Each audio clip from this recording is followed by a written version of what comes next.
By now, you know that sound. It's the sound of the Home Depot. But what about those sounds? Those are the sounds of ice from LG's exclusive slow-melting craft ice for better-tasting drinks, making this the sound of savings on top brand appliances. The Home Depot. How doers get more done. Get up to 25% off plus $750 instant savings on select LG appliances. Valid June 22nd through July 13th, U.S. only. Gas range extra. See store for details. Finding the right person for the job isn't easy. Just ask someone who hired a drama coach to be an IT guy. Yeah, I'm having trouble logging in. I'm not buying it. Say it again, this time with feeling. I can't log in? Come on, man. I want to feel your struggle. But if you've got an insurance question, you can always count on your local Geico agent. They can bundle your policies, which could save you hundreds. Now, like your life depends on it. I can't log in! Yes, we'll make an actor out of you yet. For expert help with all your insurance needs, visit geico.com/local today. Welcome to the Boneyard with Steve Robertson. As always, I am your good friend and host, Steve Robertson, here on the Monday edition of the Yard. The sun did come up today in Starkville. It's not so bad. I know it's a day that many of us thought would never come, that Ole Miss won a national championship. I do think in some respects, God's got a bit of a sense of humor. You know, we win it last year, they win it this year. I'm not going to offer any congratulations or any code of conduct or anything like that, but I will say, I've said on this show many times before, I have a lot of respect for Mike Bianco and the program that they built up there. And considering the way that Mike Bianco has been treated by that fan base this year especially, and listen, I get it. You know, one Omaha appearance in, 22 years, you know, you expect a little bit more. And to be honest with you, you know, our success has kind of stirred up the pressure up there as well. But the reality of it is now they've got a championship of their own. And, you know, there's a part of me that's kind of happy for Mike Bianco. I mean, honestly. I think the guy's done a great job at a program that had little in the way of tradition in college baseball before he got there. I didn't expect him to win. I didn't want him to win, but one they have. So you tip the cap and you move forward. They were a very veteran baseball team. We knew going into the year that lineup was going to be potent. Didn't think they had the pitching, and what do? They have two newcomers that really step up. Dylan DeLucia, of course, a junior college transfer, then Hunter Elliott, freshman on Tupelo. Those guys were outstanding, especially in the postseason. But in the middle of the year, those guys weren't doing a whole lot. You know, we didn't beat DeLucia. We did beat Elliott.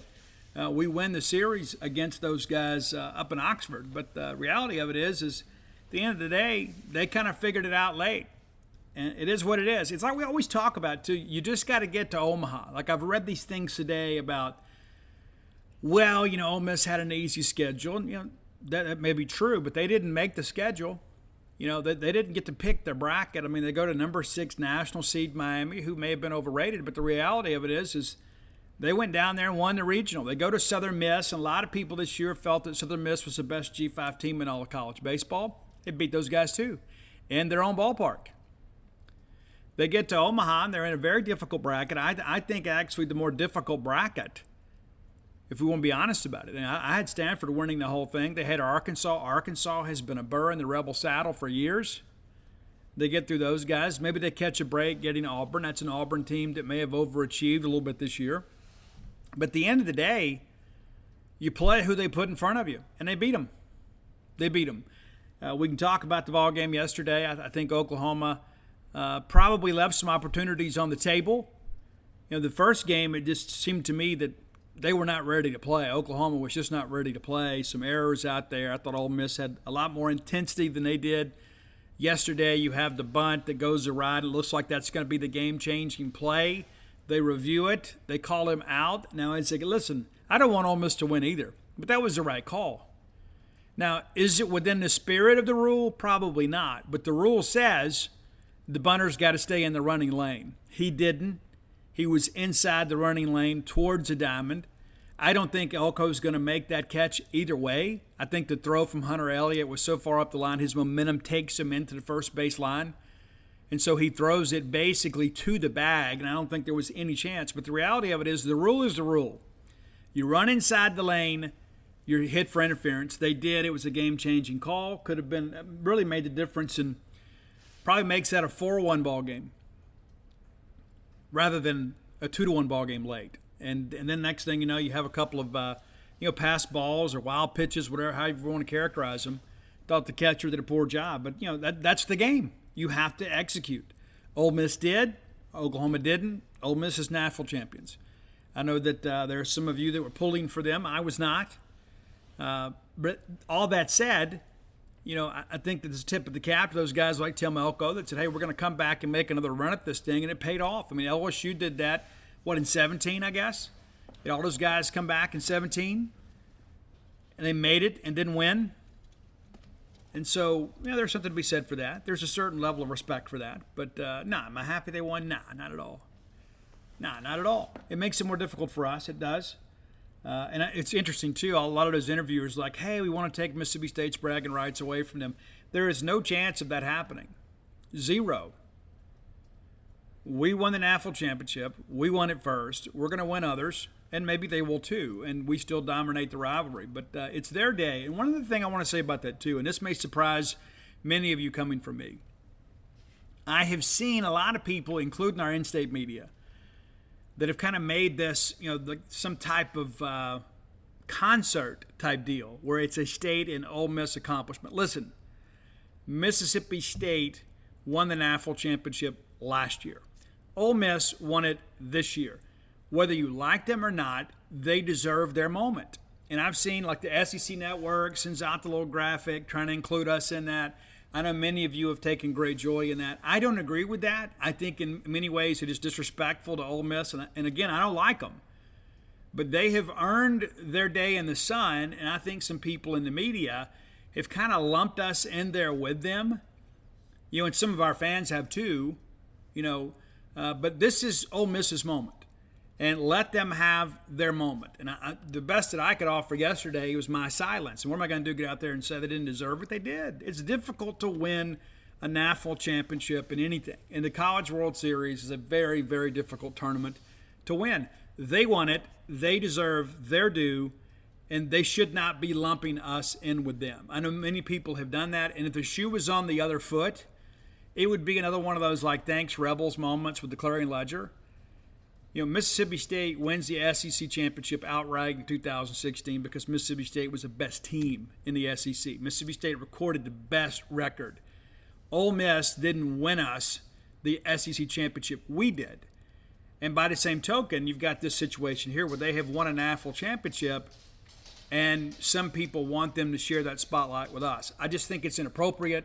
We had our moment last year. We'll continue to cherish that championship, but we have nothing to do with Ole Miss's championship. None whatsoever. And so, again, if the shoe was on the other foot, we'd be outraged, and some of their fans are, and I support them. I think they are absolutely right to feel the way they do in relation to that. So, again, Ole Miss is your college baseball national champion. We get ready to go. We get ready to kind of regroup and get ready to go again. It's now football season, so this will be the last time we talk college baseball on the show until we get deeper into the year outside of some portal talk. We're going to kind of recalibrate and get ready to get a football. I was already counting the weeks out. When do we need to start our SEC football previews, right? You start thinking about that. It's been an interesting stretch for sure, but I'm getting excited about football, so we're not going to talk a lot about football today. But we are going to start doing our previews sooner rather than later. We'll start those later in the month of July and kind of let those bad boys run for a while, kind of taking us right up into game week. But I'm ready. I'm ready for fall camp to open. I'm ready to get out there and see some high school guys play. Ready to have that July 29th Top Dog Camp. I think there's going to be some recruiting stuff there. We're going to talk about that a little bit later in the show. But that's where we stand right now. Let's thank our friends at Bulldog Burger Company. I love Bulldog Burger Company. They love me, and they will love you too, because that's what they do. They spread good tidings and good cheer and good food at a good price in great atmospheres all around the great state of Mississippi. 3 great locations to serve you right here. University Drive in Star Vegas. They recently opened that new patio area. Go by and check that out. Maybe you hadn't had a chance to do that. It's nice sometimes to be able to kind of sit out there and chill, especially when these ball game weekends get here. It'd be nice to sit out there next to, what do they call it, the chimenea? Sit out outside by the fire, have some food. Be great. Be sure and check it out. And then Gloucester Street there in Tupelo and Lake Harbor Drive there in the Ridge and Flowwood area. Be sure and go check them out. You'll be glad you did. Again, there's some new items on the menu that maybe have been put on since you were there last. I encourage you to go by and check them out. You've got the Nashville hot chicken sandwich which is outstanding. It is absolutely outstanding.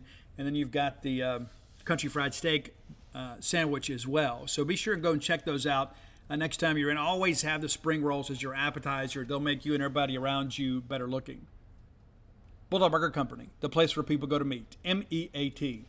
All right, let's talk a little bit about the NCAA college baseball transfer process. We've talked about that a little bit. We've had some really good discussion on genespage.com today. Come by and check it. Join the discussion. Come by and get on the baseball forum, kind of see what we're talking about, and don't be afraid to get out there and offer your opinion. That's one of the things that we're gonna work on. Is I don't like people shouting each other down, right? Right, that happens sometimes. Like, there are some of us that are on the board all day, every day, and then there's fans like maybe you that maybe only come by on the boards every couple days, and you don't maybe know what's discussed, and you're just kind of checking in maybe on your lunch break, say, hey, Steve, what's really going on with this kid? Even though I may have answered that yesterday, it's my job to answer it again today. So you're not bothering me by asking, but sometimes people are like, hey, where you been? Well, not everybody sits around like we're all at Cheers, right? And chewing the fat about Mississippi State sports. Some people are kind of in and out. So I want to make sure we have that kind of established. We're not going to shout our membership down. But that said, good discussion today about the transfer process and kind of where we stand. I wrote an article earlier today. You'll have to be a subscriber to read that, kind of the latest developments on a few transfer portal prospects. But so we've got this SEC transfer thing. It's kind of moving forward. I wanted to kind of share with you some things too, because a lot of times people ask questions and I'll go do the research to answer, and it's kind of surprising to me. A lot of people think, Tennessee and LSU are running away with this transfer thing, and that's just not always the case. And so the reality of it doesn't always match the perception. So I want to share this with you too, because a guy made a comment kind of about, hey, I made a comment, you got to be patient, it's going to be a process. And like, hey, well, it didn't take long for Tennessee and didn't take long for LSU. And those two schools are really not in the same situation, to be quite honest with you. And Tennessee's going to return a lot of pieces next year, too. They're going to lose some guys, too, but they're going to return some pieces. Tennessee's not going anywhere. But I broke it down and kind of looked. Now, there may have been some changes today. Okay, so there's no need to message me and tell me, hey, Steve, you're wrong. I know Texas A&M added a pitcher here this afternoon after I put this list together. So, but here is kind of what the SEC has picked up so far. And I think you're going to be amazed, because a lot of times we're only acutely aware of what's happening with us. You know what I'm saying? It's like we think, well, then the world is falling and, we're not able to do this, not able to do that. And we start beginning to realize that maybe things aren't quite as we perceive it to be. All right, so Mississippi State currently has 4 transfers, counting a junior college transfer, Nate Chester, who is a Division I bounce back from Missouri. And Nate had a great year this year as a junior college player. And so he's kind of bouncing back. And we've had some success with those D1 bounce backs. Jack Kruger, of course, Nathaniel Lowe, speaking of that 16 team, really key components of that squad. But as of this morning, this is what the rest of the SEC looks like when it comes to transfer ends. Alabama has picked up 1 transfer from UAB. And that's another thing, too, that kind of jumped out to me, too. With rare exception, most of these transfers that are coming into the league are not Power 5 transfers. They're G5 transfers. And it's like sometimes we say, hey, Steve, we got the kid from Samford and Ball State, Memphis, but, we need the big impact guy. Sometimes the big impact guy comes from the G5. Look at Michael Turner there at Arkansas. He's from Kent State. Guy was a stud this year. All right, Alabama, of course, gets a transfer from UAB. Arkansas has picked up an arm from Creighton. That's a good baseball program, too. The Blue Jays do a good job up there in Omaha. Auburn has 2 transfers, the aforementioned Kent State and 1 from Miami of Ohio. Florida has 2. Florida's had 1 out, too, but Florida's 2, Mercer and Coastal Carolina. Georgia has not landed their transfer yet. Kentucky has 4. All from the G5. Charleston Southern, East Tennessee State, Longwood. That's a new one for me. Western Kentucky. LSU, a lot of people would say, hey, these are the portal champions right now. I don't know that I agree. I think the headlines would favor them. I don't know that reality does. You pick up Jack Pineda from Baylor, who is the guy that we still expect to be drafted. Now, does he decide to come back and maybe boost his draft stock? He has a year to play with. But if he gets drafted high enough, he may just go ahead and go. And there's some talk out there that he may. I do think LSU is basically a plan B for him. I think ideally he would love to be drafted and signed and begin his pro career. They get a guy from Creighton. Of course, they get Tommy White from NC State, which is really the only one of the transfers they have landed that we seriously pursued. State took some steps towards him once he went into the portal. Did not have a lot of interest or traction with us. All the talk was he was going to Florida State. All of it. Then there was this talk at NC State was upset and alleging tampering. Not sure how true all that is. He ends up going to LSU. Jay Johnson will have that guy hitting tanks. Yeah, I mean, and it's not to mention if you play in that softball park they call a baseball stadium called Alex Box, but he's a difference maker. There's no doubt about it. I mean, you can't sit here and belittle the fact that the guy led the nation in home runs this year for much of the year and put up some huge numbers as a freshman. A little bit of a stationary defender, but yeah, I'm sure they can work around that. Then, of course, they get Christian Little from Vanderbilt. I am not a Christian Little fan. I know a lot of people say, oh, he came from Vanderbilt. You know, Vanderbilt actually has 17 guys in the portal right now. 17. And so Christian Little is a guy that has really struggled both years he's been at Vanderbilt. I understand, too, that there's a lot with him. You know, there's a lot of maintenance with him. He's not just a plug-and-play guy. Maybe perhaps the change of scenery will do him good, but we did not seriously pursue him. So 4 for LSU. And so, yeah, I can see the perception there because you got 3 Power 5 guys transferring in. But I think ideally when you get down to it, the kid from Creighton might actually be the biggest difference maker when it's all said and done. You just got to wait and see how it plays out. Missouri has not landed a transfer. Ole Miss has been a little bit busy, but they picked up a transfer yesterday, a pitcher, a guy coming back off Tommy John surgery. I guess 2 years removed from Tommy John now. So we'll see how he goes. And they need some arms. Because what's going to happen is DeLucia is like, what is he, 6'1", maybe 6 foot? You know, what kind of draft pick is he going to command? I don't think that, his stock will probably never be higher. I don't know that he gains anything by coming back. He has another year of eligibility. I guess technically you could probably argue for 2. But you've won a national championship. You were the workhorse on a team that won it. You're going to lose a lot of your offensive pieces next year. Probably best to get out while you can, and probably good for us if he does. The guy was really good this year. But that's interesting. They go out and pick up an arm, and going to need some. Hunter Elliott, of course, will be back. South Carolina, kind of quietly putting together a pretty loud transfer portal class. They got 6 transfers, 1 from Cal, 3 from Clemson. They've had the big shakeup out there at Clemson. They pick up 3 out of the portal from Clemson, Memphis, and then Presbyterian. So 6 transfers for the Gamecocks. And that's a program, too. Listen, we all know it. They didn't make a change this year. The guy's coaching for his job in 2023. We all know it. So you go for the quick fix. You try to work the portal, bring in some impact players. So maybe it turns around for South Carolina. Tennessee. And that's one of the things all Tennessee's killing it. Guys, Tennessee has 1 transfer. They got a great one. They got a Huna from Kansas. They got 1 transfer. Now, to hear like some of our fans talk, you would think, well, they've already, that they've signed the 61 Yankees. They got 1 transfer. Now, they're going to add others, too. They're chasing some of the same players we are. We're not going to get them all. They're not going to get them all. LSU's not going to get them all. But they got 1 transfer so far. That's interesting, too. Tennessee and Arkansas have 2 combined. Texas A&M, and again, I think they picked up an arm today.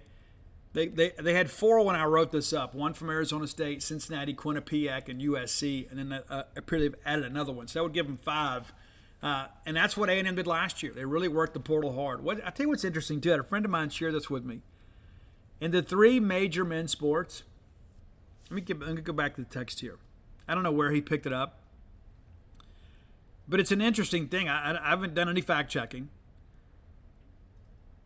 The only program in the Southeastern Conference who hasn't played for a national championship in the 3 major men's sports since 1940 is Texas A&M. Can that be right? Now, of course, Skylar Diggins, they won for Gary Blair, won the women's NCAA tournament. It's a major accomplishment too. But when we talk about the big 3 men's sports, I hear all this talk about budgets and facilities and programs and culture and things like that. Where's the beef, Aggies? And my buddy, the illustrious Hound Dog, says, man, if you think Auburn's got little brother syndrome, just imagine being a Texas A&M fan. It's true. It's absolutely true. It's like, again, I haven't done the fact checking here, but when you start looking at that in its entirety, you can kind of see why there's a little bit of a chip on the shoulder of the Texas A&M Aggies. Vanderbilt has also not added a transfer this year, and maybe they won't need to. Maybe they'll just depend on their class. But again, they've had 17 guys go out, so that's kind of where it stands today. Now, I do expect Mississippi State to pick up some more transfers, but again, the transfer portal deadline to be eligible to play next year is July 1st. So we will see some traffic. Talking to some people in college baseball circles, we don't expect a mad rush here at the end, but there will be some traffic.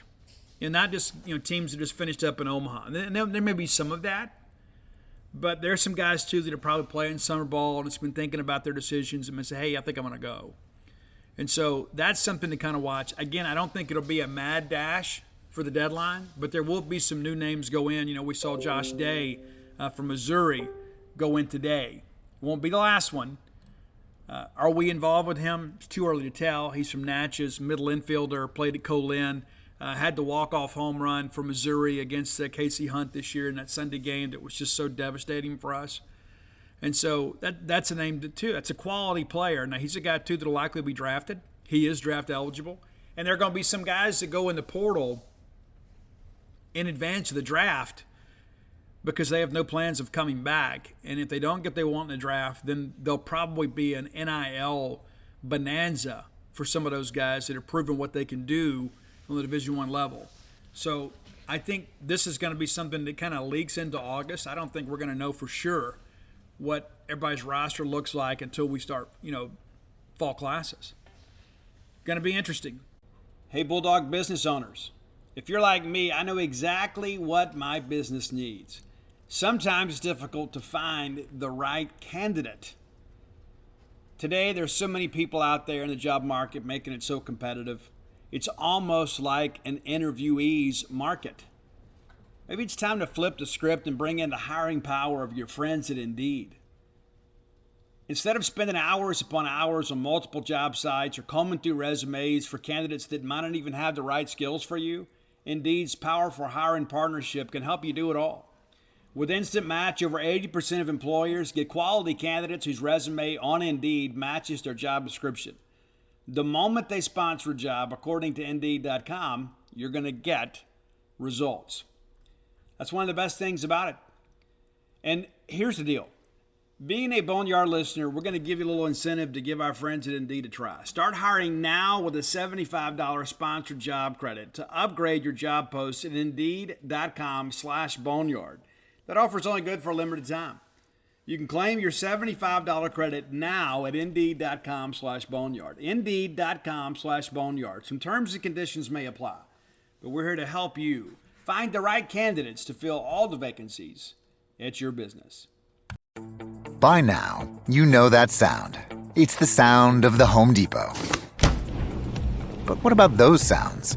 Those are the sounds of a new laundry set that provides a powerful yet gentle clean in less time, making this the sound of savings on top brand appliances. The Home Depot. How doers get more done. Get up to 25% off plus $750 instant savings on select appliances. Valid June 22nd through July 13th, U.S. only. Gas dryer extra. See store for details. Now, we talked about the three guys Mississippi State has picked up. Colton Ledbetter from Samford, Samford's best offensive player without question. Landon Gardman, a guy who was an all-AAC pitcher of the year in that conference. And that's the same conference East Carolina plays in, too. So it's not like they're out there playing against the Louisiana School of Math and Science. It's not a great baseball conference, but ECU obviously is a very good team. So Gartman, we think, is a guy that's going to be an interesting piece for Mississippi State. One of the guys we hadn't talked a lot about is Nate Dohm. Now, it's spelled Dom, D-O-H-M, but it's pronounced Dome, as in, the Minneapolis Metrodome. So Nate Dohm from Ball State, wrote about him a little bit this morning, too, having a really good summer. Playing, I guess it's in Illinois, in the Great Lakes Intercollegiate League, whatever they call it these days, but the Great Lakes States Collegiate League. The guy's doing really well. Had 10 Ks and 1 strikeout, 10 Ks and 1 walk and a win yesterday. Now, yes, it's summer baseball, but these are collegiate players. This isn't just like they just show up, playing some beer league. I mean, these are guys that are legit dudes. And so it's interesting. That's a guy that nobody's really talked much about. We knew Gartman and we knew Ledbetter because we had played against them. And so that's the first thing you look at is, how those guys do against us? I mean, how'd they play? I mean, we know the programs that they're coming from. Not quite as familiar with Nate. Nate's a guy that Chris Lamonis actually was monitoring and recruiting before he took the Mississippi State job. A lot of these guys become prospects, at 13 and 14 years of age. This is a guy that there was a bit of a relationship prior to him signing and enrolling at Ball State. And you say, Steve, Ball State, yeah, they won their conference tournament this year. Yeah. So coming from a winning program.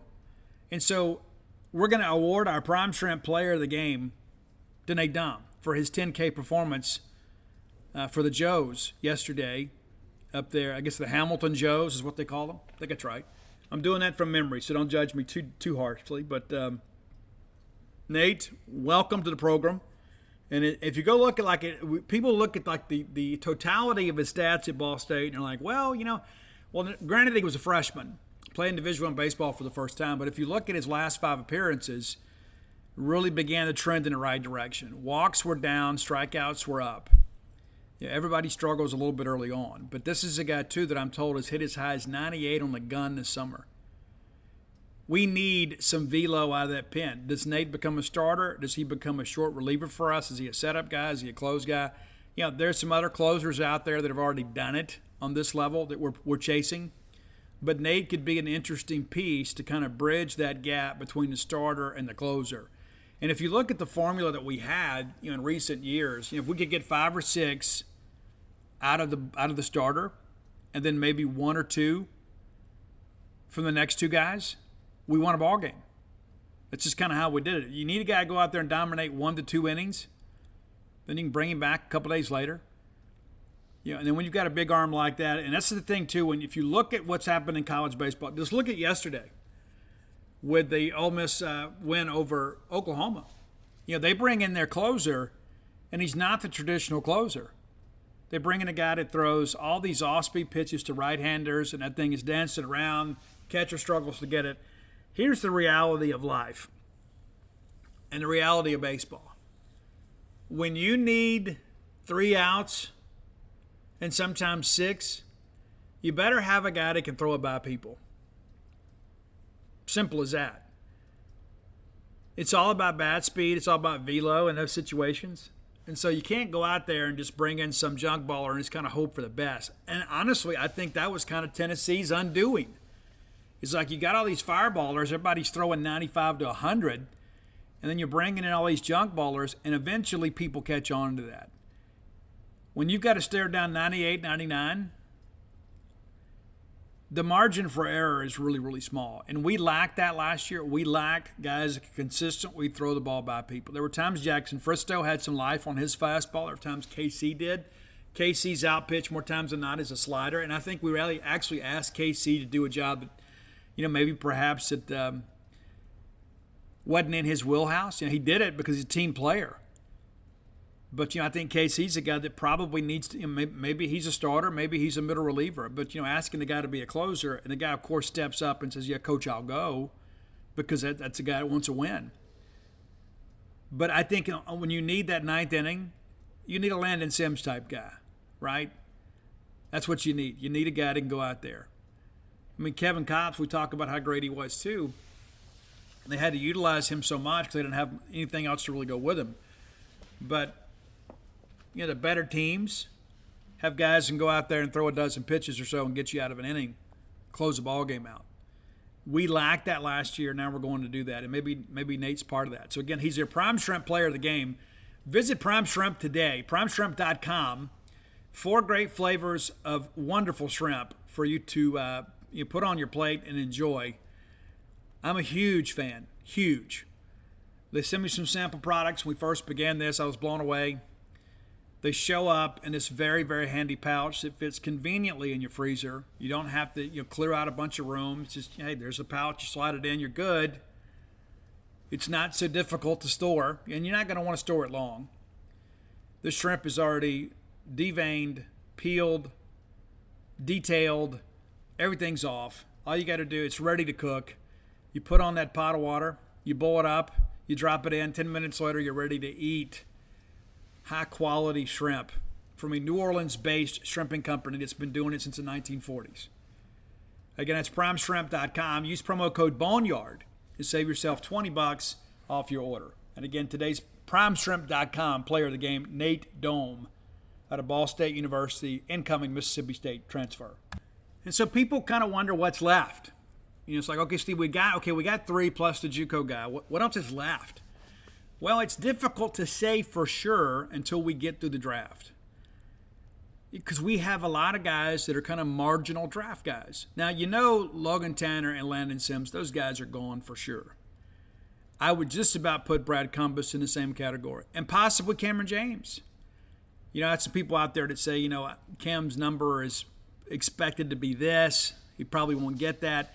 But you never know what a guy's going through. You never know what that guy has in mind. He may go, this is close enough, we'll go. I wouldn't count on Cameron James right now. I just wouldn't. Luke Hancock, I think there's probably a decent possibility that he's back. But then you think about Preston Johnson. Okay, Preston's the guy. Now, if he gets an opportunity, probably should take it. Okay, probably should. His age is a bit of a factor. He's not in like a Houston Harding situation, though. He's got some more leverage to work with. And I think that he's a guy, too, that loves Mississippi State. I think he could be back. But that's, again, kind of a coin flip type deal. Now, what I'm told, though, is like the money that he's going to ask for and what he's likely going to be offered is pretty far removed. So he's going to have a decision to make. Now, if we got that big boy back, that'd make a big difference, wouldn't it? Right? And even if he's not a starter, even if he goes back to being that first guy at the bullpen, he was very comfortable in that role 2 years ago. And, of course, every guy wants to start. But, Preston was like a Brahma bull coming out of that pen. I don't think people wanted to see him coming. That was a guy to go up there and eat up 3 or 4 innings for you and get a lot of punchies. And so if he's back, I think it makes a difference. What happens with Casey Hunt? Casey Hunt having a phenomenal summer. He had a great fall last year, and he got a little bit twisted up there. We lost him after that first weekend for, 5-6 weeks. And now he's finally healthy again. He's kind of returned to the fall form. It'd been great if we'd had that Casey Hunt this season. Not to say that he didn't give his best effort, but he just wasn't fully healthy. If we'd had that guy carry over from the fall, then all of a sudden I think that you could probably have a little bit of a different year, right? I think we all see and know that. But there are a couple guys out there, again, there are going to be some back end of the draft guys that are going to have a decision to make. It's like, okay, they may be thinking today, okay, I want $100,000 to go, and they get offered $20,000, and then you just kind of start doing the math. Okay, well, can we meet in the middle maybe and maybe get 50? Okay, that guy's probably going to go, right? I mean, you got a chance to make that money up at some point. Now, it's not like now a guy's going to be offered $1 million, $1.2 million, and turn that down to come back. It's not going to happen. It'll be different for a high school guy. There's some high school guys out there and some signees that are coming in. They're going to have a decision to make too, but many of them already kind of have a number in mind because they have leverage. They're like, talking to Colby Holcomb yesterday out of Northeast Mississippi Community College, the MAC Pitcher of the Year. I didn't press and ask him, hey, what was your number? His attitude is this, is like, hey, it's a win-win situation for me. Either I get what I want as a signing bonus or I go to Mississippi State and pitch for 2 years and probably get drafted higher then. I can't lose. But this is a guy that's, 6'6", 6'7", 225 pounds, got a Major League Baseball body. Probably going to have to turn down some pretty serious coin. So, again, it's going to depend on what he wants from a financial standpoint. And so that's what we're kind of waiting on. But, again, I suspect that you're going to have at least 3 more transfers, at least 3. Now, some people hear that and say, Steve, it's got to be more. No, it doesn't have to be. A lot of it's going to depend. If we get what we signed this year, I don't think we have to go too deep into the portal, but I still think we need some arms and probably another outfielder. Probably need to get a bona fide center fielder. I mean, Ledbetter could possibly do it, but yeah, I kind of like him more in left. And if you can bring in a guy that's kind of a gap-to-gap guy, but also brings in some offensive stuff. I mean, Bill Knight from Mercer is a guy that former teammate of R.J. Yeager's. Took a visit to campus, had a great time. We'll see what happens with him. So you may add him to the mix too. And we've had some good players, obviously out of Mercer, that have come to Mississippi State and done a good job for us. So we'll see how things progress. But that's your portal update today. And again, there's going to be a lot of news between now and the beginning of fall classes. But again, I guess the next update we really get is who goes in. And we aren't expecting any more outgoing transfers at Mississippi State. We're not. We think that's behind us. I mean, we could always be surprised, but we're not expecting any more transfers. So that's probably the next big date. And then you've got the draft on the 19th.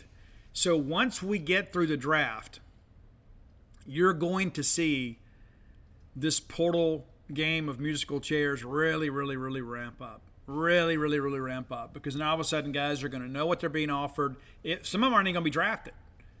And they're going to say, you know what, I'm ready to go. And so you're going to see business really pick up. We talk about college baseball recruiting by and large has been something that's been handled with high school guys early in their career. Doesn't involve a lot of fan interest.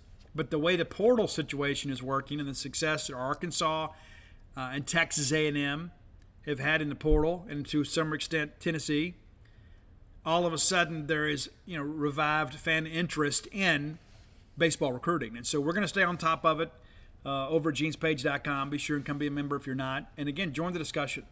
Come be a part of that. Join the discussion. I won't let people beat you up. I won't. So, again, let's kind of move forward here. But I'm excited about the portal class, but at this point, it is still very much incomplete. We still have some needs to meet, and I can't begin to imagine being a college baseball coach because right now, not only are you sweating out, okay, are my signees going to get drafted? Are my current players going to get drafted? Are my portal prospects going to get drafted? And so until that draft takes place, you don't even really know what pieces you're playing with. You got a lot to kind of figure out here in the next 3 weeks. And again, it's going to be very convoluted, but it'll all make sense. We'll have some real clarity here within about the next 3 to 4 weeks. All right, time for today's Top 10 list, brought to you by Close with Blair. That's CLOSE with Blair, BLAIR, Blair Chandler. That's who we're talking about, a mortgage professional. A lot of people out there want your business, and some people deserve it. Nobody deserves it more than Blair Chandler. 21 years in the industry, a guy that gets things done in the top 1% close ratio in the country, 2 years running. And that's what you need. Coffee is for closers. Blair gets a lot of it, closes a lot of loans. And that's who you want working for you, somebody that can get your loan approved. You may be a atypical borrower. Maybe you've got a non-conforming property. Things are always maybe a little bit difficult in those situations. So you need somebody that's seen it all and done it all. That's Blair Chandler. Let me give you his personal cell number, 601-500-2344. Again, 601-500-2344. And if you mentioned to Blair, you heard about him on the show, he's going to pay for your appraisal. Simple as that. You say, hey, Blair, I heard about you on the Boneyard. That's about a $500 value that you don't have to come out of pocket for. That's a nice little benefit just by being a listener here. That's what we do here. We try to keep it in the family. It doesn't matter your recruiting interest or your college allegiance. It doesn't matter who you cheer for. If you listen to this show and you just mention to Blair, hey, Blair, I'm a Boneyard listener, that appraisal's paid for. Again, that's closewithblair.com. Be sure and check it out today. Okay, today's top 10 list. I thought we have done this one. Roy says we haven't. I went and searched his Twitter, and I assume he worked the Spotify list, and apparently we have not done one of the greatest thrash bands of all time. It's Anthrax. Now, I'm going to go ahead and throw out an honorable mention here because it's one of the most important songs of my generation. When Public Enemy and Anthrax got together and did Bring the Noise together, it changed everything. All of a sudden, it was okay. All of a sudden, there was like an integration between the fan bases. And I think there were a lot of white kids, too, to be honest with you, in America. They were just like, hey, I don't know about this gangster rap stuff. And it's all, wait a minute. The guys from Anthrax are friends with the guys from Public Enemy. Maybe I should be friends with the guys in Public Enemy. And so it changed a lot of perceptions. And I think it was very, very important. Again, it's kind of in the same vein of Run DMC and Aerosmith, doing Walk This Way. Again, that was the brainchild of Rick Rubin. But I think because of the fact, harder music, because let's be honest, Public Enemy and Run DMC, where they're both considered rap, two very different genres. Aerosmith, Anthrax, both rock bands, very different genres. And so you had these two kind of extreme acts that were controversial in the eyes of many people working together. And the video is iconic. If you've never seen the video for Bring a Noise of Public Enemy and Anthrax, pull it up on YouTube and check it out today. So I want to give a tip of the cap for that. All right, top 10 Anthrax songs in my mind. And now I still listen to Anthrax, so my list may be different from yours. Maybe you only listen to the first handful of albums and you're thinking, well, this is all there is. You're wrong. Anthrax, in the last decade, has put out a couple of really good albums. And Charlie and the guys on the drums, it's remarkable. Scott Ian's still around, of course, great autobiography. The dude from Anthrax, it's the title of that book. But so here we go, top 10, off one of the more recent albums. It's the song The Devil You Know. First real single I'd heard from those guys in a while. And that's off the 2011 album Worship Music. The Devil You Know is kind of a comeback of sorts. Great tune. If you don't know it, you should. Now, a lot of people feel like my number 9 song is the best Anthrax song. I don't agree. I think musically it is phenomenal. I just think there are better songs on this one. I think there are better songs on this album, and it is in many respects the best Anthrax album. It's among the living. But it's the track Indians. And I don't know if in the world we live in, if you could record this song today, but it absolutely rocks. Now, I am not a huge Joey Belladonna fan. A lot of other people are. They say, hey, that's the voice of Anthrax. And, well, there have been 3, and Joey is probably the most acclaimed. I don't know that he is the best fit for the band. And you're just like, Steve, are you kidding me? I like the John Bush albums better. I think the John Bush albums had a little more teeth in them. And the album, The Sound of White Noise, I think is phenomenal. And so there are 2 tracks from Sound of White Noise that made our list today. Nothing from Stomp 442, which was the follow-up to White Noise. It is still, it's killer. But not a top 10 song on that album. So we're going to go with the Only. I believe that was the debut single off of that album, Sound of White Noise. And, of course, that was John Bush, formerly of Armored Saints, triumphant arrival with Anthrax. Okay, number 7, we're going back to Among the Living. I told you guys I didn't think Indians was even the best song on that album. In my mind, it's not. In my mind, it's I Am the Law. If you know it, you know exactly what I'm talking about. It's a great tune. It rocks. It's one of those things that'll really get you excited. If you need, when I ran regularly, I had Anthrax on my playlist because it had such a driving beat. It sometimes it kind of keep my feet moving in the right direction with a little more pace. But Among the Living was the 3rd album released way back in 1987 on Megaforce Records. But I Am the Law, to me, is the shining moment on that album. We're going to go back to this album a little bit later. All right, going back to Madhouse. You can say, Steve, really? Yeah, we're going all the way back to Madhouse. That's going to be our number 6 song. Now, Madhouse is with the original singer. And he only lasted, I guess, 2 albums. I think that's right. Again, I'm kind of pulling this from memory. Let me look at this while I'm talking to you guys. Yeah, Neil Turbin was the singer. And it's the 2nd album of Spreading the Disease. The track is Madhouse. Neil Turbin only lasted a couple of albums with these guys, and then they went out and hired Joey. I do think Madhouse is great. I think the guitar on this is phenomenal.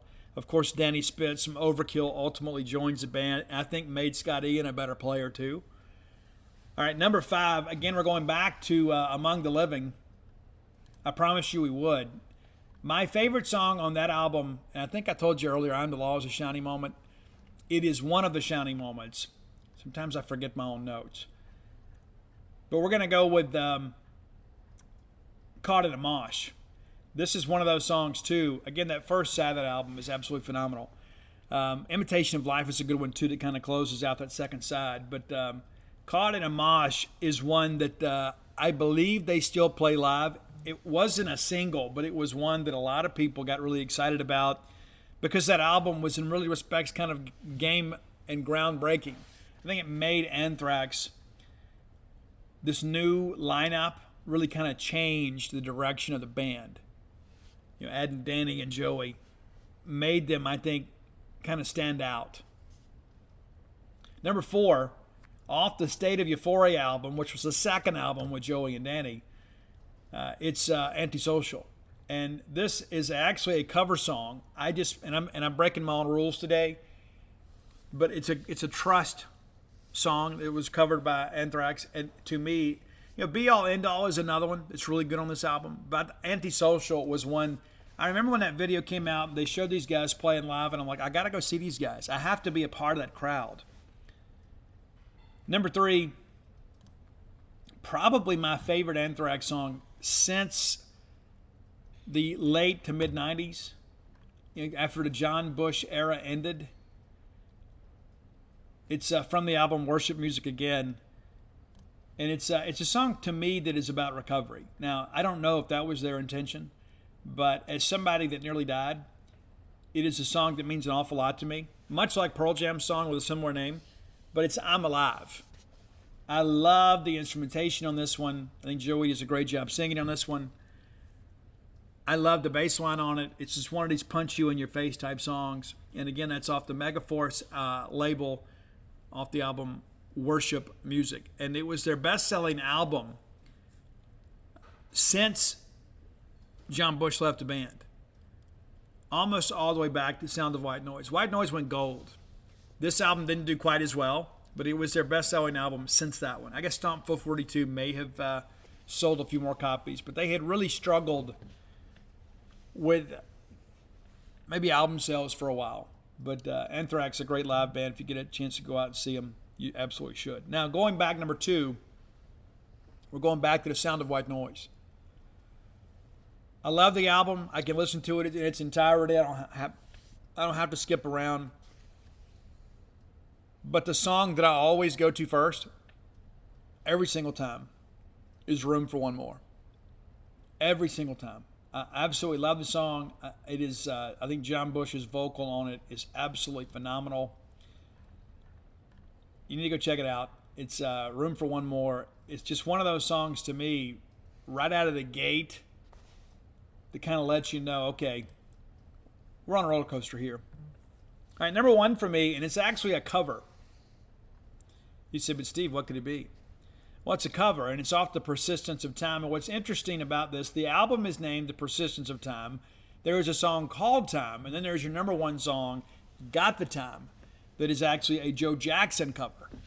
But I broke my own rules today just because I think Anthrax is such a fun band, and a couple of their big hits, kind of like Joan Jett, are cover songs. And so I wanted to kind of get that out there. And again, that's one of those great songs that I think a lot of people were pretty excited about, not really knowing the history of the song. And again, a gold album. I go back and I look at like Anthrax's stuff. It's like you look at all the albums that Metallica sold and Megadeth has sold and Slayer sold, and they call Anthrax part of the Big Four. The record sales don't kind of match up with that same grouping. But there are some days I would prefer Anthrax. And I think one of the reasons that maybe Anthrax didn't hit the way some of those bands did, Metallica, there was all this angst and anger and some political stuff, and very political stuff with Megadeth. And, Slayer with all this stuff like Seasons of the Abyss. And there's all this, basically this, demonic and satanic type imagery. I think Anthrax was kind of the fun younger brother of those bands. They're really more of a punk band than they are a thrash band. I think in some respects, a lot of that genre, the fans of that genre, didn't fully embrace Anthrax. And I think there are a lot of other people that listened to just kind of regular radio, rock radio, that thought, oh yeah, they're a thrash band, and never really gave them an opportunity. So let me encourage you, if you like good rock music, give Anthrax a listen. Check out our list. You'll be glad you did. Thank Roy, as always, for putting these lists together on Spotify for everybody. If you have an idea for the top 10 list, reach out and let me know. we'll put it on the list. Roy keeps up with that. He's almost like an accountant with all of that.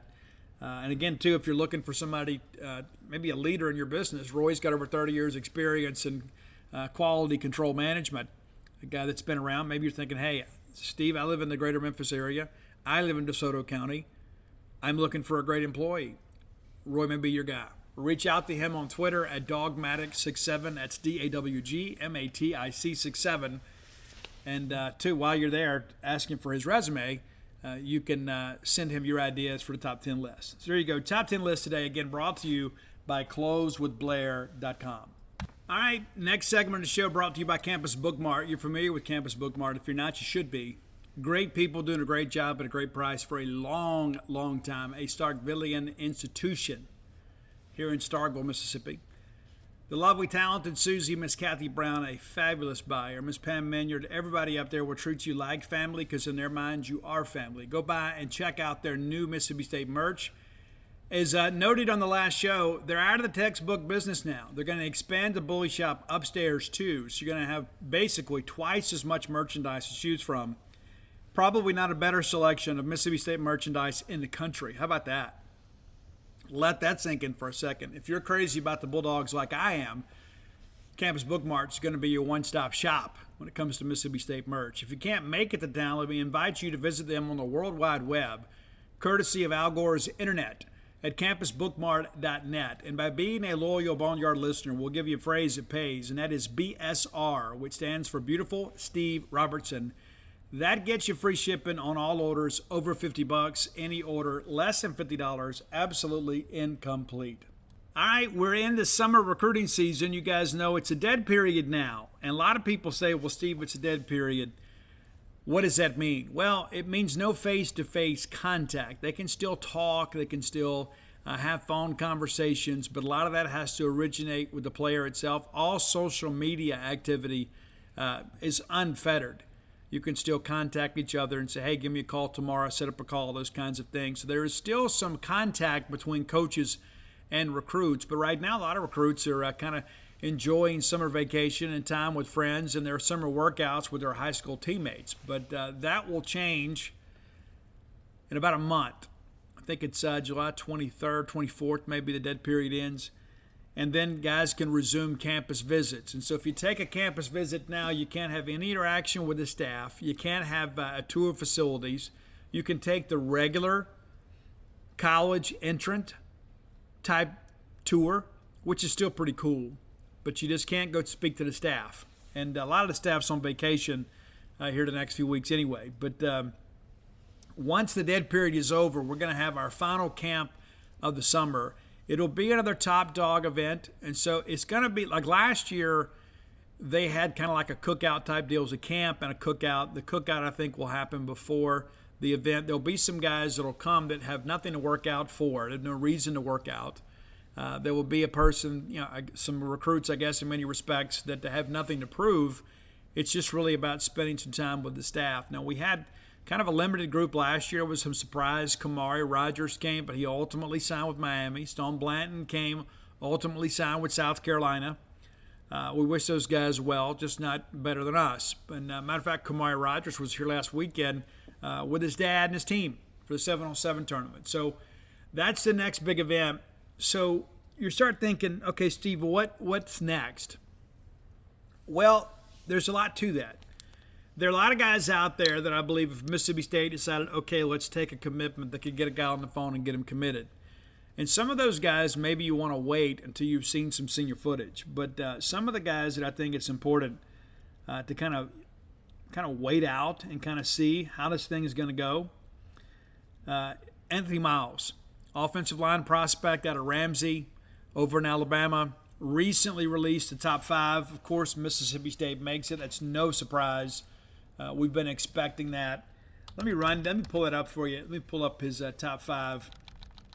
I think maybe you'll be interested kind of to know who those schools are. We knew Mississippi State and Vanderbilt would be in his top 5. They are, along with Georgia Tech, Indiana, and Arkansas State. Now, all due respect to the Howell Nation in Jonesboro, they're not going to get this kid. I fully expect him to be a Bulldog. I don't know when it happens. I think it could happen. I think it probably happens sometime during the month of July. Does he do it at Top Dog? Does he do it before then? Does he do it prior to the season? I think it's a big part of things. But I do expect him to be a Bulldog sooner rather than later. And then, of course, you start looking at your offensive line pieces and you start wondering, okay, with Malik Ellis and then Anthony Miles, you've got 3 spots left to fill. And I think the majority of those will be filled this summer. Lekendra James. I'm a big fan of Lekendra James from Northside High School. It's a guy that can really play. Doesn't have a lengthy offer sheet, but at the same time, this is a guy, too, you turn the film on, and it excites you. The offer sheet doesn't match the ability. And that happens sometimes, especially in an under-recruited area like the Mississippi Delta. A lot of times guys recruit the Delta. They see players that don't always have grades. State, of course, already got 2 really good Delta players committed in Dante Kelly and Kelly Jones. I think Lekendra James will eventually join the class. He is a guy that speaks regularly with Coach Matt Brock. Matt Brock now, of course, coaching the linebackers, not coaching just the Sam and special teams. Of course, Eric Mealy handling special teams now. But I think Lekendra James fits Mississippi State. I think he fits the scheme that we want to run defensively. And I think that he is a guy that ultimately will be a part of this class. And even if it's your 3rd or 4th linebacker, I think you feel really good about that. And one thing about this year Mississippi is a very defensive-heavy talent pool within the state. We don't have a lot of offensive skill. Probably don't have a running back in state this year that we look at and say, yeah, that guy's a bona fide Power 5 running back. Ty Jones is a guy that's a remarkable running back out of Bay St. Louis. I do think ultimately he becomes a linebacker. I think Get Perkins, better known as son Thareem Perkins, is currently committed to Ole Miss from Raleigh. I don't know that he's a running back on the next level. I think he's probably a linebacker. But that's another guy, too, that is a great high school running back that probably doesn't project to be a running back on the next level. And, of course, Aiden Williams is our best receiver in the state. State's still recruiting him, just not having a lot of traction there. He did not mention State in his top 6. So some work to do there, to say the least. Now, Zachary Tillman. Originally forecasted him as a safety. I think you looked at him ideally and said, okay, this is a guy that'll be a safety on the next level. And now he's put on probably 15 pounds. I think he is growing into a linebacker. I think that he is a guy that can be a Mike linebacker. I think that he is a guy that actually could play on the same level of Errol Thompson. That's probably the best player comp. And I think Zachary ultimately will be a bigger player than Errol Thompson was. But Zachary is one of these guys that could just play whatever. He's just a football player. I don't think there's any question. That's a guy that you want to take in your class. Ole Miss has not offered him, and I think that's rather interesting. Is that because Ole Miss has different plans for this class? Perhaps they haven't seen enough of him, or maybe they think they can get him late anyway. I don't think that's the case. Based on what I'm hearing, that we should expect about half of the Ole Miss class to be transfer portal prospects. Is that sustainable? I guess we'll see. Yeah, I think that the issue comes in if you're taking one-year transfers, you probably kind of get on that hamster wheel where you're constantly doing it and you kind of have a tough time developing continuity on your roster. So you got to go get guys multiple years of experience. You don't want to be chasing one-year guys like a junior college every single year, getting guys that maybe are only going to be here for a year, possibly 2 at the longest. I think you look at some other guys, just kind of how part of all things are going. But it's interesting to me that they have not offered Zachary Tillman. This guy, the very first time I watched this tape, I said, this guy is absolutely an SEC player. And he loves Mississippi State. There was some discussion that he might commit earlier in the process. He didn't do it. I think it's still just really a matter of time. I think it's a matter of when rather than if. But I really like his game. I think that he is a guy that the fans will absolutely love. Going to be a very productive player too, but I think it's a guy too that your kids are going to get on with their picture made with Zachary Tillman. I think he will be a fan favorite here, not just because of the fact that he is going to be a remarkable player on the field, but he is the kind of guy you send to media day. This is a guy that's very articulate, extremely intelligent, well-grounded, a guy that will be a great ambassador for the program. Another linebacker that I love, and again we keep talking about these linebackers, Tobias Hinton. Love his game. When I saw him in camp the other day, I'm going to be careful how I say this. I wasn't just blown away. It wasn't quite as big as I expected. But then I went back and watched his tape again, and I'm like, yeah, this kid can do it. He absolutely can. Got a big frame, going to be able to carry probably 25 more pounds of mass without really hurting his dexterity or athleticism. I think you absolutely take him. If this is a 4 linebacker class, I think you pretty much can get them all right here in town. I mean, in state. Ty Jones, Zachary Tillman, Tobias, and Lekendra James. To me, if you're taking 4 linebackers, I think you could probably get that done this summer. And I think you can feel really good about life. I don't think State's going to be able to flip Perkins. I'm just going to lay it out there.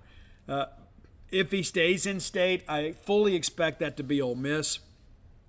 I do think he goes through the process, maybe visits Alabama, maybe visits Florida.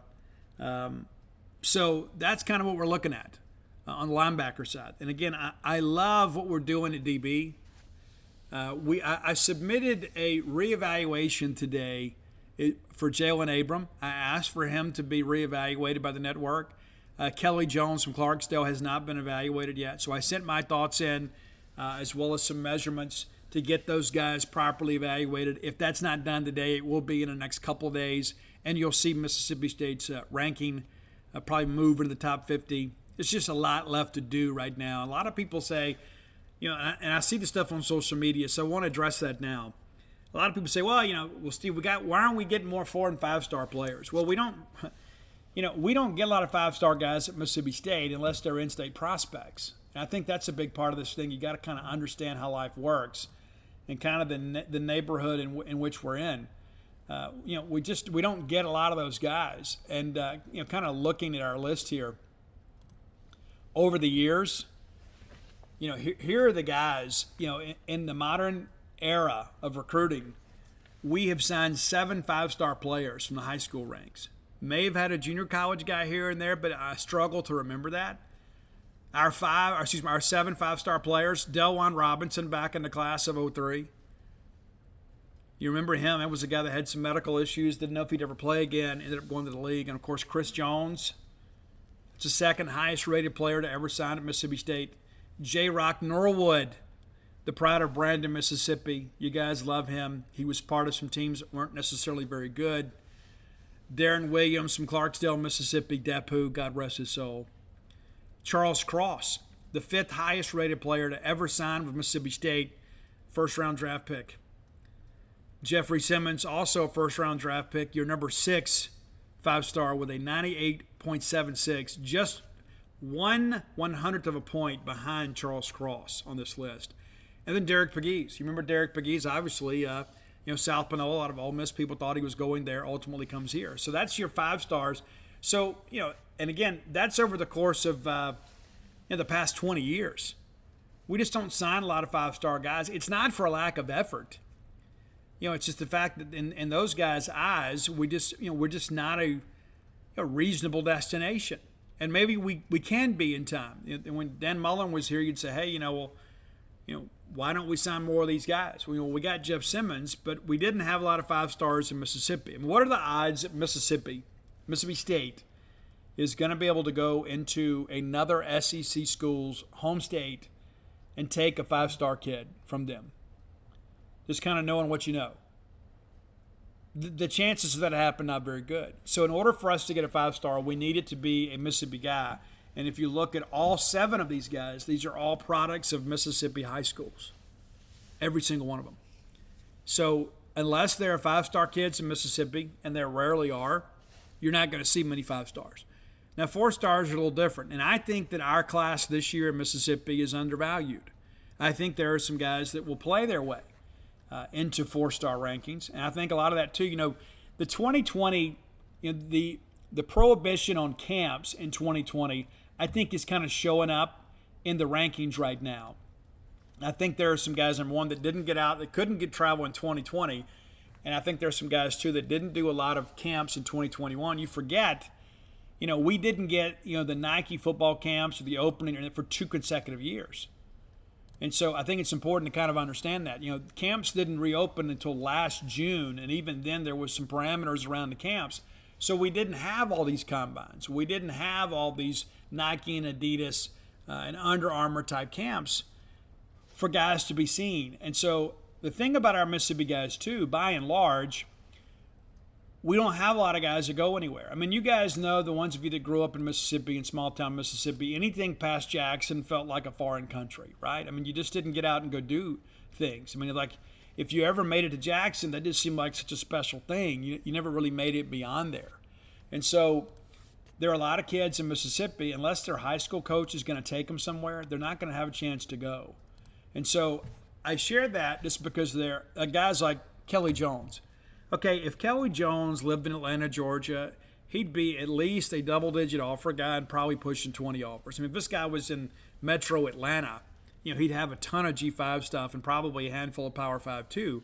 And so Mississippi State kind of benefits. You say, well, Steve, we don't get a lot of the four-star kids. That's true, but we get a lot of guys that are high-level 3-stars or even mid-level 3-stars that have 4-star ability. They just don't have 4-star name recognition because they don't get out and travel. And I think that's an important aspect of all this that I think a lot of people don't fully appreciate. And so let's take a look, if I can get this thing to operate with me here. Let's take a look at our state rankings this year and kind of see maybe some guys that have the potential to play their way in. As it stands today, we have 5 4-stars in the state of Mississippi. Gid Perkins, no question, 4-star guy. He might actually could play his way into a 5-star ranking. I mean, honestly, I think he is that good. I think the quality of competition probably hurts him on the top end. But if this is a guy that goes to like the Under Armour or the U.S. Army game, it's not the U.S. Army game anymore, it's just All-American Bowl. If he goes to one of those events, he is going to stand out, and I think that he is a guy that could get elevated. Aiden Williams, a very solid 4-star. I think that is accurate. Isaac Smith is currently rated as a number 3 player in the state, and I'll be honest with you, I don't know that he's not the number 1 player in the state. I like him a little bit more than Aiden Williams. I think the fact, too, that he is already playing his natural position of safety, that excites me a little bit more, I guess, than a guy having to make a position change on the college level. Jamarius Brown is ranked 4th. I think that is a little bit high.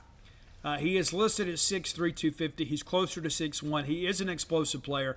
I do think he is a 4-star talent. I do think State has a chance to get him. That is a situation, too, that is probably going to play out over the course of his recruitment. There were a lot of people that were on him early that maybe have kind of hit the pause button a little bit. We'll see how things progress. Dante Dowdell, running back out of Picayune. I don't know if he's a linebacker or a running back. I don't know how Oregon plans to use him. I do know this, that the running backs at Picayune Memorial, and I love that offense, I do.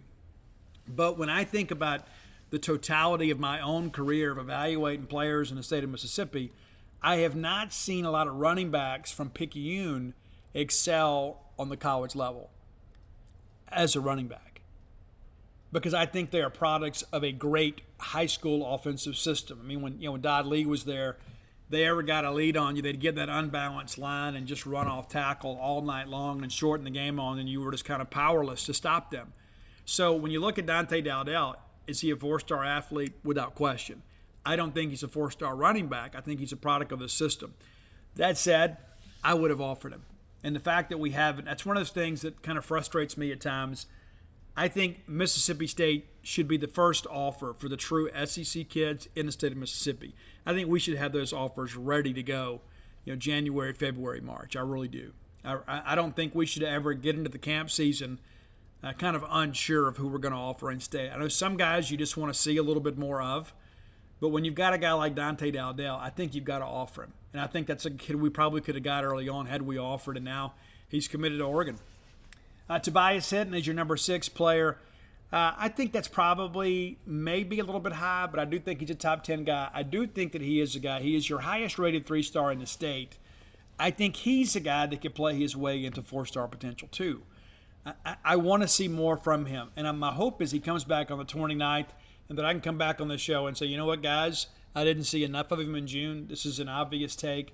And I think that he's a guy, too, we'll take anyway. But I think this is a guy that I just want to see more from. Ty Jones is a guy that's an athlete. I think he, again, ultimately ends up being a linebacker. He's ranked number 7. At one time, he was ranked a 4-star. That's dropped. I don't agree with that. I do think he is a 4-star athlete. I think he is a guy with some senior film. Perhaps we can get him elevated again into that status. Caleb Bryant, currently committed to Utah. That's the big defensive lineman out of Vicksburg. I will be surprised if that sticks. All due respect to Chad Bumpus. I think Caleb is a real dude, though. I think this is a guy. I think it's a potential NFL guy if he works hard. Bray Hubbard makes his debut, moving into the top 10 in the Mississippi 25 as a number 9 player. I like Bray Hubbard a lot. Alabama has taken him as a commitment over the weekend. And so I think you could probably validate that. I definitely thought he was a dandy dozen all the way through. I had a friend down there in Ocean Springs that sent me his film late last year. And so this is a guy that's been on our radar for a while. We were a little bit later, maybe offered him. Then maybe we probably should have been the first offer. Not to say that he wouldn't have flipped to Bama. That's not what I'm suggesting. But I think, again, we've got to be out first. We can't be playing catch-up in our own state. Mac Howard, now at Oxford, former Heritage Academy quarterback. Really like him a lot. Committed to Utah as well. I think 10 is probably maybe a tick or two high. Zay Alexander from Tupelo, like him a lot. Lost a lot of weight. Big mammoth guy, good frame. Vic Sutton, 12 from Madison Central. I think he's probably a little bit high as well. Malik Ellis has dropped in the rankings, which I don't agree with, and John Slaughter has as well. John Slaughter recently committed to Tennessee, and just behind him is Alex Sanford. He dropped in the rankings too. I think that's probably about right. And it's not necessarily a criticism of his ability. I just think he's a bit of a tweener. I don't know that he has the foot speed to play linebacker. I don't know if he has the length to play defensive end. So what do you do with him? Do you bulk him up and swat him inside? Possibly. Is he a 5-tack? Does he grow into a 3-tack? I don't think he's a natural 3, but I think the guy gives you some options, and he recently committed to Arkansas. So congratulations to Alex. A couple of good players up there at Oxford. I saw them last year before last. Saw them last year, and or 2 years ago, and they had some sophomores that really stood out as guys we expected to be role players. And now you're seeing it. Now you're seeing these guys get some opportunities. And so I think, that's your top 15, but I think this is one of those things you begin to kind of break down and you realize it's probably a better year in state than people realize because we just simply hadn't had a chance to see a lot of these kids in person, more than once. And so the rankings are going to evolve and change over the course of this season. And I think in the end we'll get it right. We're not there yet. And again, that's not a criticism of the network or any of the evaluators. If anything, it's kind of a criticism of me and guys like me. We probably haven't provided enough information yet because we haven't seen enough of these kids. And so the rankings will, again, evolve as we kind of move forward. And I think that's something that just be patient with us. But there are some guys, I think it's a state full of really solid 3-star guys and maybe 7 4-star type guys, maybe. Does that sound about right? You look over at Alabama where they got 7 5-stars. They got 7 5-stars. We don't have 7 4-stars. I don't know that I agree with that. I don't. And that's not an indictment on anybody either. That's just my personal opinion. But that's kind of how I see it. And again, we're going to be talking about a lot of recruiting and football here in the months to come. And you'll become more familiar with these guys. And I encourage you to, listen, get out and go watch a high school football game in your neck of the woods, even if you don't have one of your own kids play in that ball game. Get out and go check them out. When you see, hey, it's a future Bulldog there, you don't need to have any contact with them, though. Do not have any contact with them. It'd be a violation. But get out and go see them yourself. There's a lot of those kids that you maybe come into play in a high school in your area and you're looking for something to do. Go watch them play. Be pretty cool. Maybe even bring cowbell. All right, final segment of the show brought to you by the fine folks at Portico. My friend Brooks Bryan, he is not just my friend. I don't own his friendship. I have his friendship. I enjoy his friendship. You can enjoy his friendship too because he is a friend to you. He's a friend to me. He's a friend to Mississippi State. He's a friend to the greater Starkville area. Former Diamond Dog, and I struggle to say that. I think it's a lifelong designation. A former Mississippi State baseball player. He'll probably be a Diamond Dog today he dies. But Brooks, part of a great group, putting together this wonderful residential development in Starkville called Portico. Very easy to get to. Turn off 82 on 12 like going to campus. You take that very first right on Pat Station Road, boom, there you are. Your new neighborhood. Just 1.1 miles away from the Mississippi State campus. You've always dreamed of having a place in Starkville. Maybe it's your primary residence. Maybe it's not. Maybe it's like, hey, we're going to retire there someday. Maybe it's an investment property. Maybe it's your ball game weekend retreat. And you think, man, wouldn't it be great to be able to leave all our tailgate stuff up there and not carry it all over the country back and forth, right? Not have to get that hotel room. Have a nice place where friends and family can come and eat with you before a ball game. You can prepare a meal, have a nice spread. I mean, you're getting misty-eyed just thinking about it now. Let's make it a reality, right? Give our buddy Brooks a call or text today at 601-416-8075. Again, 601-416-8075. Phase 1's completely sold out, so your new neighbors are already enjoying life here in Star Vegas. Phase 2 under construction now. Already got some of those houses sold too, but there are still some lots available where you can pick a lot and you can pick a house plan. Kind of have a custom build. You know what you need, right? So give them an opportunity to serve you. I've told you guys many times before, if I was moving to Starkville now, I would move to Portico. I live out here in the sticks. I like it. I lived in Baton Rouge all those years, had neighbors all around me, kind of wanted to have some room to roam.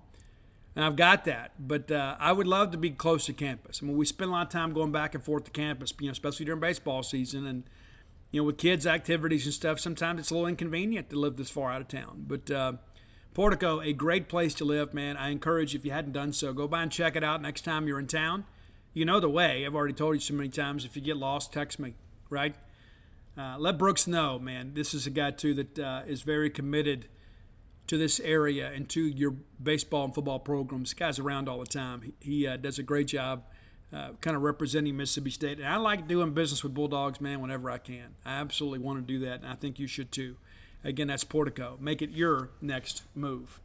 All right, you guys, before you know it, SEC Media Days will be here. I'm not going. Dave Murray goes for us. Robbie may go. Mike Nemeth may go just to go over there and kind of, glad hand some old friends. But July 18th through the 21st will be SEC Media Days. That'll be fun, right? I mean, it's, but here's the thing, and it's kind of like an annual rite of passage. We are going to be picked last. And you know what? I'm perfectly okay with that. I don't agree with it. I'm perfectly okay with it. But let me give you the schedule, too, for the SEC Media Day events. Monday will be Brian Kelly, Lane Kiffin, and then Eli Drinkwitz of Missouri. So kind of a ho-hum first day, right? No, you know what I'm saying. LSU, Brian Kelly, a lot of interest in that program. Obviously, they're a national power in many respects, have kind of fallen on the wayside here in recent years. So we'll see. Ever since they won the national championship, it has not been fun in Baton Rouge. They go out and, again, give Scott and those guys some credit to make the splash hire to go get Brian Kelly from Notre Dame. Wouldn't you ever think you'd see that happen, right? Not in the modern era. And, of course, Lane Kiffin, that's a soundbite walking right there, right? He'll have some funny things to say. And Eli Drinkwitz, I think one of the more underappreciated coaches in our conference. Tuesday, big day, it's Mississippi State Day. It's also Nick Saban Day. Nick Saban leads off Tuesday, and then Mike Leach will follow. That'll be a lot of fun. Shane Beamer hitting third, and then Clark Lee from Vanderbilt. That'll be interesting, too. Clark Lee's a Vanderbilt guy. And there's a part of me, too, I wish they would kind of get it going. I mean, honestly, not at our expense, but, it's just, Barton Simmons is up there. Barton's a great guy. Got his big break to go work at Vanderbilt after working for 247 Sports and Rivals. I met Barton at the offense-defense game years ago when he was working for Rivals and I was working for Scout, and been my friend ever since. And they're doing a good job up there. And, again, that's a program last year really kind of devoid of talent. And so you'd like to see them get going, even for no other reason that they could beat the Vanderbilt of the West more often. Okay, Wednesday, July 20th, it's Sam Pittman hitting leadoff, Billy Napier. And Billy has been under fire here as of late over recruiting. You see all this stuff? It's crazy. And then Kirby Smart from Georgia, Mark Stoops from Kentucky. Kind of a power-packed day there. 4 teams that are expected to have pretty good seasons. Contrary to message boards, I don't think Florida is going to have a 5-7 year, no matter what they may think. Thursday to close out the final day, and probably a good day not to have Jimbo and Nick together, but Auburn's Brian Harsin will open up, Tennessee's Josh Heupel, and then Jimbo Fisher.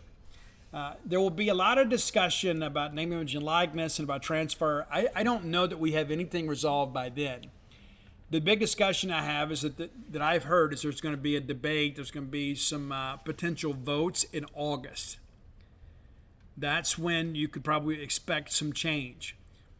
That doesn't mean they're completely finished with it. And here's the thing, too. I don't think the current NIL model is sustainable.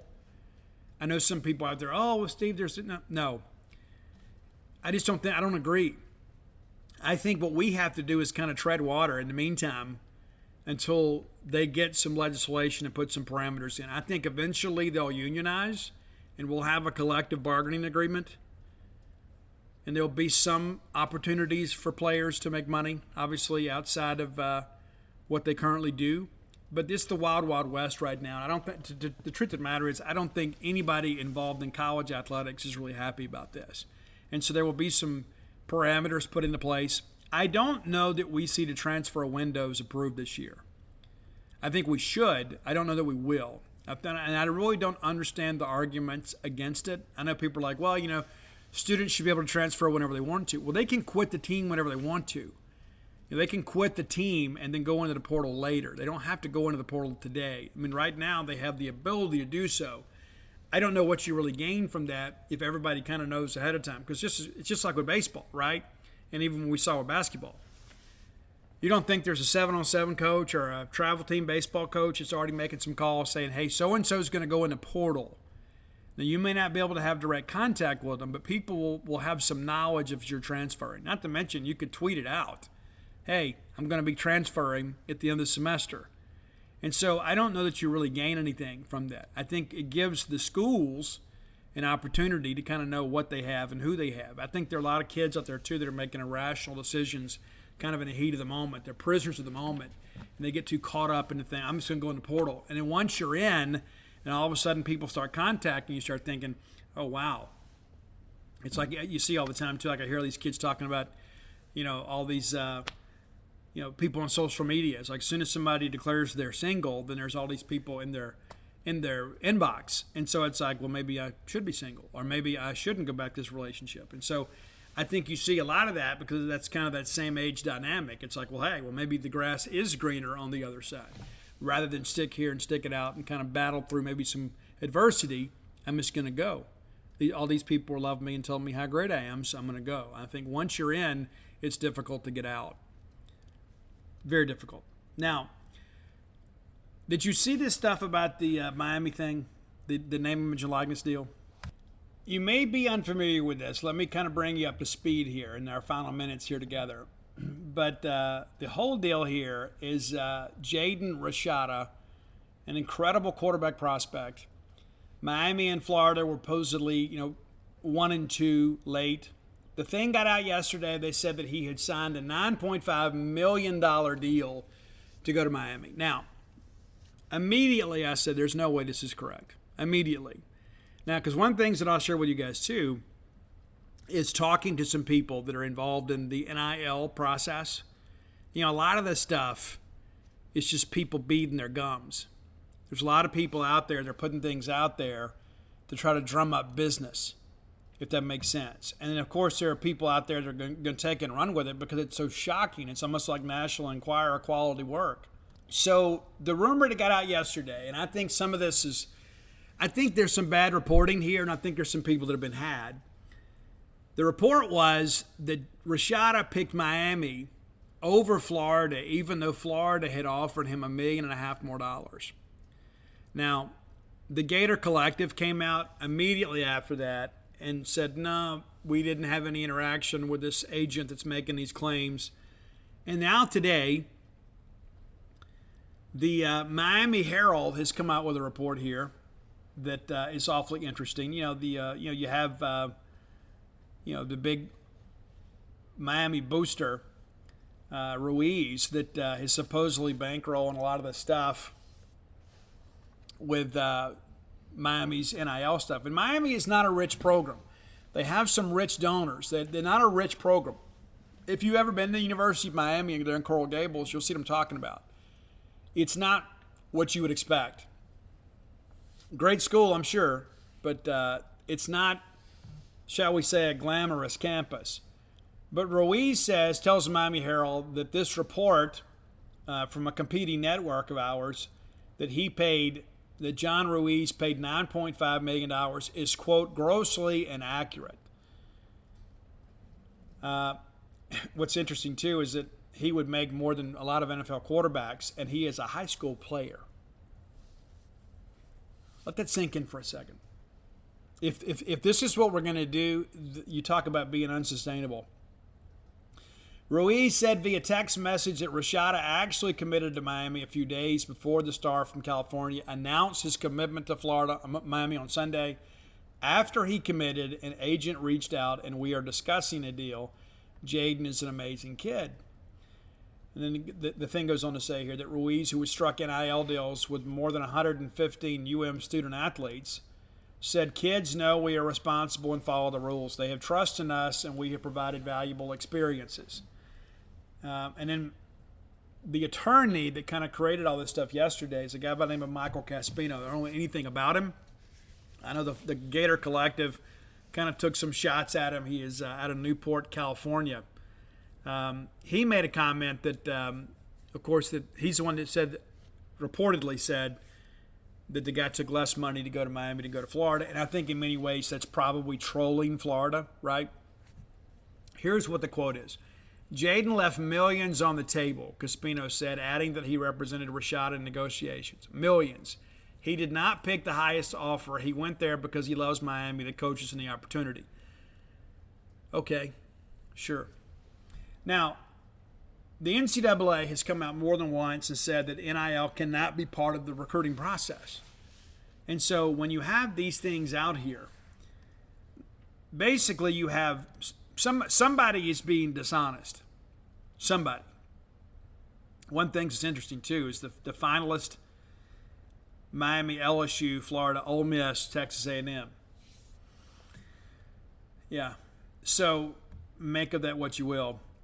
But if the NCAA, these people that are involved in this right now are being so brazen with it, and you've already had some reports out there that they're looking into Miami and Ruiz, and the Ruiz guy saying, hey, we're doing things by the letter, we're in contact with the compliance department, we're not breaking the law, and maybe they're not. Maybe they're doing things as they should. But when we've got guys out here getting millions of dollars in incentives, the system is broken. It is possibly irreparably broken. And so that's what I think is interesting to see in the days ahead. When we have media days, when we have these late summer meetings with the NCAA Transformation Committee, these are the things that I think have to be dealt with. We can't just keep tiptoeing around the issue. And people say, well, Steve, it's a free market system. Not for amateur athletes, and I don't think nor should it be. It's one thing to be able to make money off selling your jersey. It's another thing to have people out here throwing millions of dollars around to get a quarterback to play college football. And there's some people I know when you hear that, you say, but Steve, if they're willing to pay it, they should be able to get it. I get it. I think basically we're about to ruin college athletics. And we're about to make it almost impossible for schools like Mississippi State and Ole Miss, despite the fact that they were likely involved in an NIL situation with Rashada. You're going to make it almost impossible for us to compete. And, the thing that I always said is, in baseball, it won't be as big an issue. And then all of a sudden you find out that the rumors are that Marucci signed the deal with Tommy White to get him to go to LSU. And potentially a 6-figure deal to go to LSU. And so now we're seeing it creep into baseball. And that's not to say that everybody in college baseball is going to act in kind. But in the neighborhood in which we live, we're going to have to step up. And so I would encourage you, if you hadn't done so, reach out to Charlie Winfield. He's a guy kind of working with the Bulldog Initiative. You can find that online. If you want to be involved in all that, I would encourage you to get information directly from them rather than just on message boards and things like that on social media. Go directly to them because we want to do things the right way. But in order for Mississippi State to compete in what is now a very increasingly challenging NIL environment, it's not going to be everybody else's responsibility. It's going to be everybody. And I've heard some people say, hey, we want to get 5,000 donors that I'll give us $100, and have other people say there's no way that's going to happen. And there are others who would say, you know what, hey, let's go get 500 donors or give us $10,000. And you know what, we need them all. But the reality of it is we are facing a very difficult situation here at Mississippi State. And I think it's reflected everywhere too. It's like I hear all this stuff like, Nick Saban and those guys get out there and say, hey, listen, we only did this and we had all these players bought out from under us. And I think he's trying to galvanize his donorship there. And then I read, LSU people are saying, oh, this is crazy, all this talk about Tommy White. And Florida State people are saying this. Okay, everybody can't be NIL poor and then all these kids raking in all this money. So somebody's not being honest here. And I think it goes back to the adults in the room rather than the kids. But I think some of the stuff that's made the media as of late is out of control and probably untrue. I don't believe that John Ruiz gave a high school kid from California $9.5 million to come to Miami. I just don't believe it. Now, maybe they put a tiered deal together. It's like, hey, if you come to Miami, now that you're committed to Miami, and of course you and I both know nobody waited till that kid committed. I know what they said. But this report got out too quickly. But they were already undergoing negotiations prior to his commitment. Well, then that not only is an NCAA violation, it is against the law. So what are they going to do about it? And you'd say, well, nobody's hurt. Well, I mean, I think in the grand scheme of things, a lot of people are hurt because it's going to make this turn into basically a bidding war. Is your business going to bankroll an NIL player at Mississippi State? You willing to do that? What are you going to do when he transfers or he doesn't play? You're going to be thinking, oh, well, Steve, I paid all this money for this kid, and we're kind of saddled with him now as an NIL rep, and he's not playing, and all of a sudden he's saying negative things on social media because he's not playing. What are you going to do? So, again, I wouldn't believe everything that I read on the internet, ever. But I think this situation is one that probably deserves a little more scrutiny, and I think it'll get that. And I think in the end, Mississippi State just needs to kind of tread water until we get some parameters kind of put in place here. All right, so let's get excited about this, okay? Dogpile the book. You're upset about Ole Miss winning. Well, let's remember the fact that we won one last year. Get yourself a book. If you've got a Bulldog that's down in the mouth about Ole Miss winning an national championship, and I'm sure maybe some of their people will write a book too, and you know what? Best of luck to them. But we have our own book. We have our own championship. Go to dogpilethebook.com, and you can get that taken care of. While you're there, you can get signed copies of Flim Flam, Alpha Dogs, Stark Villains. And again, I keep cautioning you guys on this. Stark Villains and Alpha Dogs, nearly out of print for a while. So if you hadn't got them, you need to get them. And then, of course, Blooms of Oleander had some people over the weekend buy that and message me and thank me for the book. And thank you guys for buying the book. You can find it at Amazon.com, BarnesandNoble.com, BooksAMillion.com, or through your local bookstore. And, of course, Stark Villains gear always available through StarkVillains.com. Be sure and check that out when you can. That's it for today. We'll see you soon. Until next time, let's all live our lives in a way we'll make more friends than enemies, and people can see a difference in the way we live. Finding the right person for the job isn't easy. Just ask someone who hired a stuntman to do their home renovations. Just finished a new sunroom, Mrs. C. The best part is I used candy glass for all the windows, so you can do this and this. Doesn't hurt a bit either. But if you've got an insurance question, you can always count on your local Geico agent. They can bundle your policies, which could save you hundreds. And if you don't want to take the long way to the kitchen, the walls are breakaway too. See? For expert help with all your insurance needs, visit geico.com/local today. By now, you know that sound. It's the sound of the Home Depot. But what about those sounds? Those are the sounds of ice from LG's exclusive slow-melting craft ice for better tasting drinks, making this the sound of savings on top brand appliances. The Home Depot. How doers get more done. Get up to 25% off plus $750 instant savings on select LG appliances. Valid June 22nd through July 13th, U.S. only. Gas range extra. See store for details.